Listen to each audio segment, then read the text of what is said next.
Okay, trunk is back.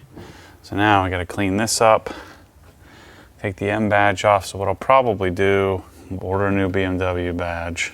So this is as simple as fishing line and some Tarex. And I know many of you will get bent out of shape, but I think I'm now afforded the ability to take whatever M badges I want off because I have 2 M cars, so at least I'm giving myself that permission. I don't know if it's owed or not.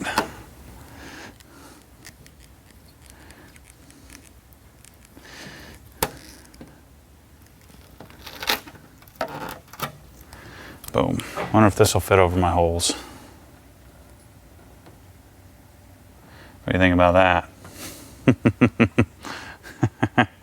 Yeah, I think I'll get in enough trouble with you guys for taking the M badge off, let alone putting it in the center. Well, it doesn't usually come off this easily.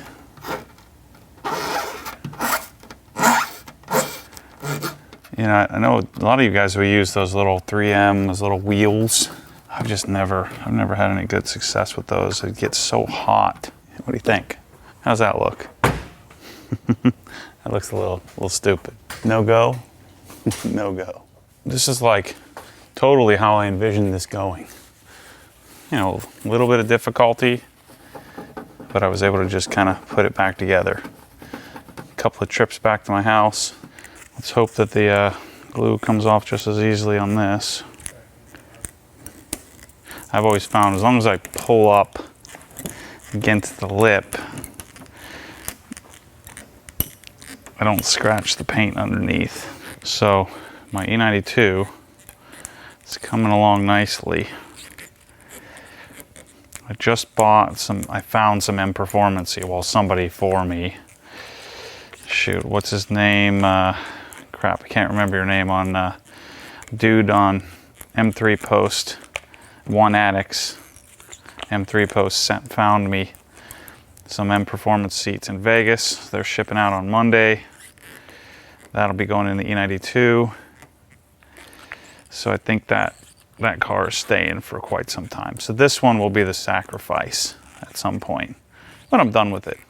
I'm going to enjoy doing all this stuff. And the plan here is to have, I've said this several times, but the plan here is to have a second car, I guess a third car in my case, as the discovery car that I keep for a little while. And then I either sell it or give it away or raffle it or something, not give it away, but you know what I mean, raffle it. And so you know, my guess is I'll have this for 6 or 8 months, and then we'll move it on to the next person. So I came up with an idea last night. How about this? How about this car leaves? When this car leaves, let's say that I make enough on the giveaway or the raffle, then I convince Steve Dynan to let me come shoot a video series. I take those proceeds and I go and we do a Dynan stroker on my E92. Wouldn't that be sick? I hope this comes off reasonably easily. Not looking so good. Shoot, we're gonna be here all afternoon now.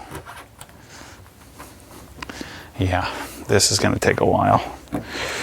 So we're gonna have to, again, an eraser wheel is something you can use on this, but I just never trust that. I always end up just wearing out my fingertips. And we'll use half a bottle of Tarex on this and we'll get it off. One little section at a time. So what do you think about that? Help me out. Help me move on from the 1M and get Dynan stroker. But not just get it, but go out, ship the car out there, fly out there, and see if he'd be willing to do it on camera. That would be sick. So, spent about an hour with Tarex and my fingernail. And so now we're gonna take an auto scrub sponge This is just a clay lubricant, just what I have here. Normally I'll use Nanoskin Glide. We're gonna add a lubricant to hopefully aid in making sure we don't end up with scratches. You're still gonna mar the surface no matter what, but this, you know, using clay as a lubricant, or using a clay lube as a lubricant will help with alleviate that to some extent. So this would be a replacement for clay, or an alternative to it, I guess you could say, and removing any contamination from the surface.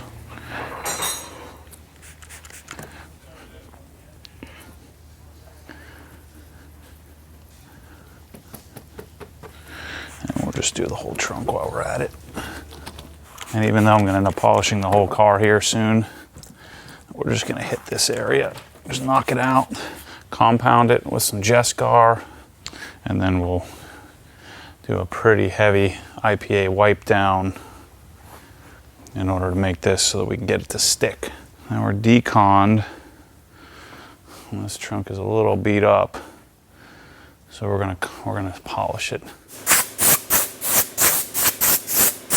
Wow, I'm really digging the stock trunk. It's making me appreciate it even more.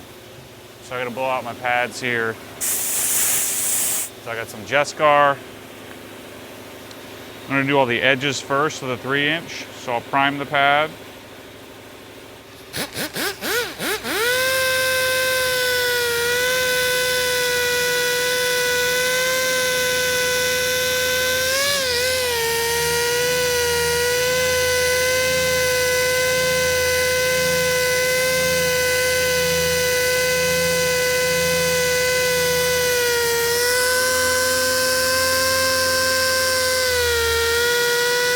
Working a smaller area like this with higher RPM, even though it's dual action, I do need to be a little bit more careful.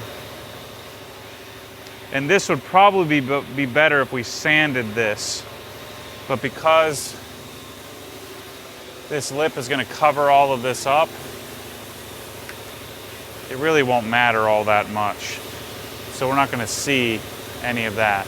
So I want to make sure that I get up to here pretty well sorted, and then we'll install our lip, which will cover up any of the deeper scratches from the removal of this thing, of the OE lip.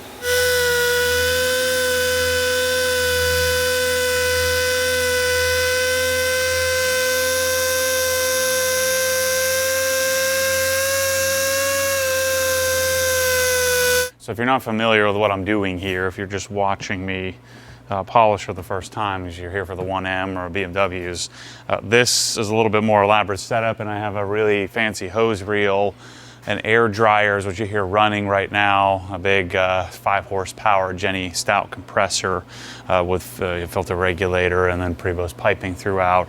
And I'm using, this is a dual action pneumatic 3-inch polisher. And then I also have a dual action, well, actually what they call triple action, but this is a dual action random orbital 5-inch polisher, both run with air. The cool thing about air is that that instant on is really cool. It's kind of hard to explain. It's just a different experience when you're polishing with air or using the pneumatic tools. One of the cool things about these couplers is when I press the button, it's a I guess you could call it a dual release, but it doesn't, it doesn't shoot. Like if I go like this, it doesn't shoot across the room like you would with a normal type of coupler. These are called Prevost safety couplers, and then this is the swivel version.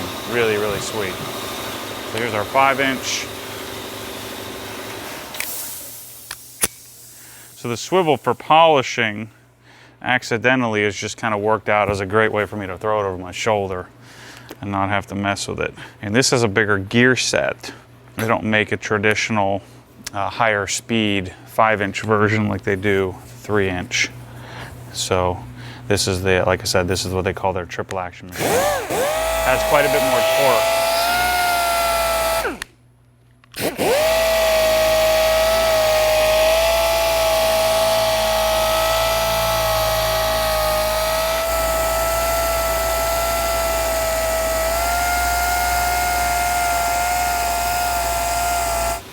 that looks just a little bit better. So you got some perfect finish, yellow pad. I might be making this up, but I always feel like it's more critical to shake up, or I really aggressively shake up perfect finish. Let's prime it.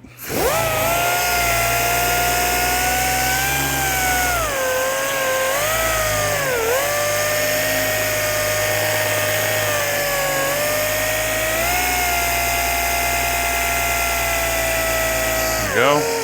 It's amazing when you see it. When you're priming the pad, when you see it primed and it changes how it spins, it's pretty cool. Jason Rose taught me that. So the pad is spinning a little bit and then it kicks into another gear while holding it at the same speed.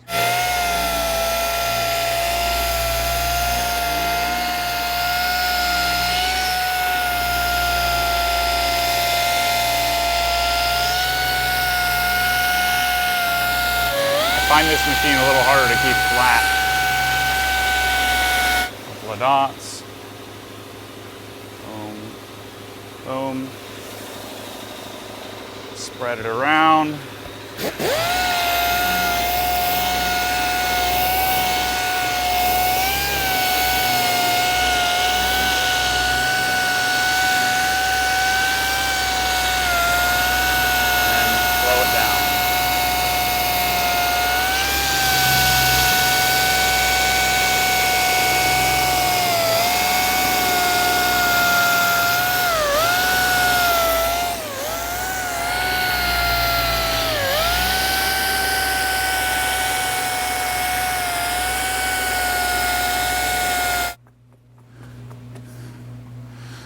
Okay, there's the trunk. So I'm gonna go finish this part and we'll come back to you and put the lip on. Let's see, so where does this touch? I just have some towels here just so we can keep it in frame on camera. Yeah, so this butts up against the edge. And so we need tape on this lip all the way up here and then all in here. So you need a lot of tape. I'm gonna wipe the lip down and gonna wipe the trunk down. So I got 3 different sizes of this stuff. Got really skinny, medium skinny, and not so skinny. You want to make sure that you get good coverage, but you don't want to see it. You know, I think BMW actually recommends you beta link these things or glue them. I've never had this really skinny version, but yeah, I think this is going to go well. And we're going to test fit this before we get too far into it. And I think we want to get this all the way up to the edge. Yep, that'll work just fine. And then we do the bigger stuff down here. We got a good bond with the lip.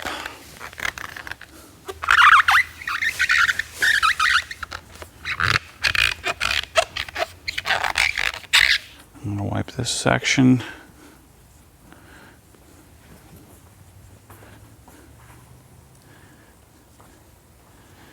Make sure we got that nice and clean. Wow, it's really scratched still. But we're covering it up. We'll never see it again. So now this is going to go on like so. So we'll take these edges off. See if we can do it this way. Or I have something to pull. Lord knows I don't want to have to scrape this off again with my fingernail. I think that's how we go.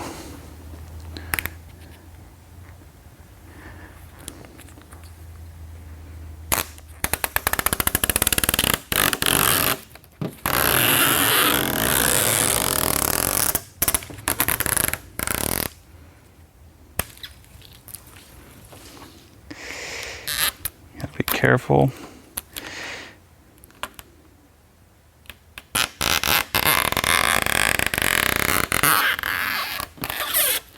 Careful to pull that off. This one should come shoot, I don't remember which way.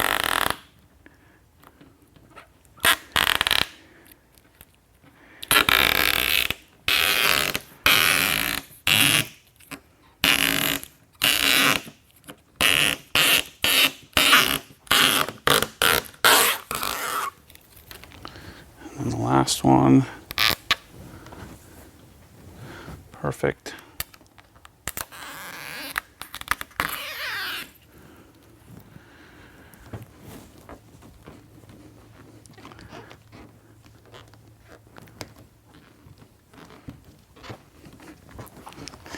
And we're on.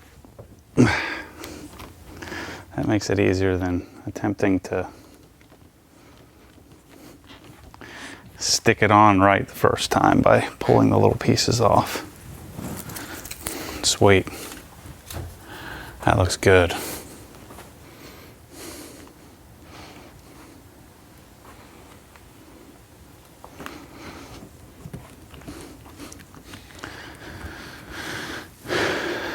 Nice. Looks a little bit more my style, don't you think? Let's eraser it. I'm gonna power lock it for now. I think I'm gonna coat this car. So I think we're gonna do, it already is coated, but I'm gonna remove the coating. And I think we're gonna do crystal serum light on this, top with XO. But for now, we're gonna we'll just put some Colonite on here. It's a power lock Colonite. Slap some power lock on here. And we'll put the plate on. Oh, there's still some gnarly scratches right there I'll have to work on later that I missed. I wasn't paying much attention to perfectly correcting it. I have experienced these things tend to stay on really well. That's why, you know, it's frustrating when I'm dealing with front lips, these aftermarket front lips. The BMW performance stuff always fits perfectly. Maybe that's why BMW, I mean, they have the CSL style one, but they usually don't do, they do, like on the E92, they do those little bolt-on little extra pieces, but they don't do the full lip. So the whole raffling of this car later on, I get it set up and enjoy it for a while. I don't know, I think the way, I think I've figured out, you know, the way to get around the douchiness of it is just to ask you guys to hook me up. Say, hey, you know, you'll have a 1 in whatever, 2,000 or 1 in however many people sign up. And say it's a $50 raffle of some sort, or it's a, you know, and it's a signing up for my membership program or something like that. But you have a 1 in a couple thousand chance to win, or 1,500 chance to win, and it sort of helps the whole thing out and helps me get another car to then share with the world. Maybe that's how I do it, and just ask for that help or that support, and just own up to it. I like it when a project comes together. Wipe this off. I'll probably be detailing this thing inside of a month, so we'll see. We'll see how time goes. Giving it any cure time, we're just going for it. So I think I'm gonna get those, what are those taillights called? Blackline, the Blackline BMW taillights. Since I'm going with the kind of orange and black theme, I'm not normally one for tinted taillights. It's kind of dumb, you know, to tint something that you're using to help people see you stop. So I've been kind of torn on it, but the OE BMW ones look pretty cool. So I might do those.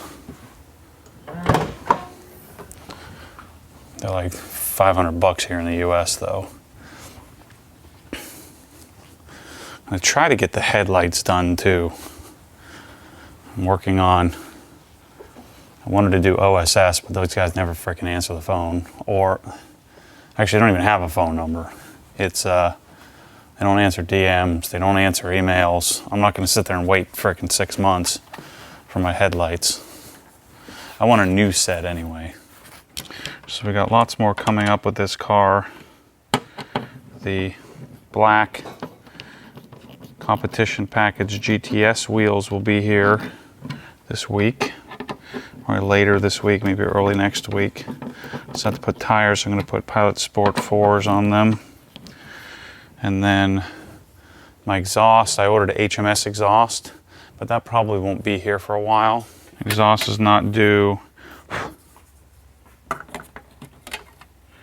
until, you know, probably 6 weeks or so, 6 to 8 weeks from Germany. So I'll be putting the downpipes back on. Gotta do that. I'll probably go down to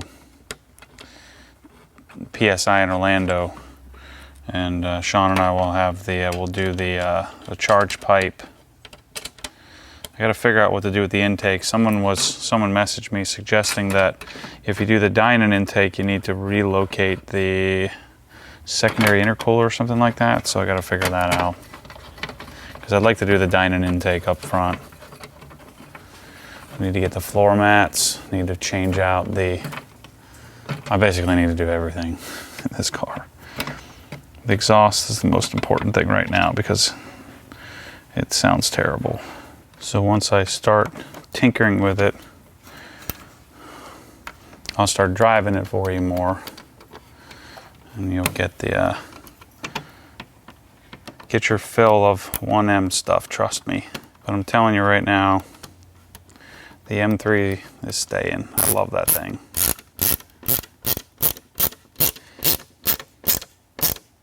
Now that it's getting set up, like getting the lip on there, I'm starting to see it, see what it's going to be. I'm getting excited about it. I can see myself keeping that car for a while. Now, a while could be a year or two. If the E92 is going to stay in my arsenal for a long, long, long time, then I may consider buying finding like a 4,000 mile variant. Transplanting all the parts, Dynon stroker, that kind of level of awesome. If I'm going to keep it forever. OG plate frames are sick, I'm telling you. There we go. Nice. All my stuff is lined up. Good to go. OE, beautiful. Looks pretty legit, don't you think? Show you from this angle. Yeah, it looks good. That's my style right there. It's a nice little project. We'll see about the diffuser, if we keep that or not. So, we got some deeper scratches here from Lord knows what, but we'll have some work to do when we finalize doing the full detail on the car. So first little thing is done here. I got the trunk on, and back to demodifying in my in my escapade to do it in my way, or do it the way that I would prefer it. So anyway, thanks for watching this one, and stay tuned for more 1M stuff. I'll have more info and more videos and more footage as I do stuff to it. So thanks for watching this one. As always, stay tuned for more crazy.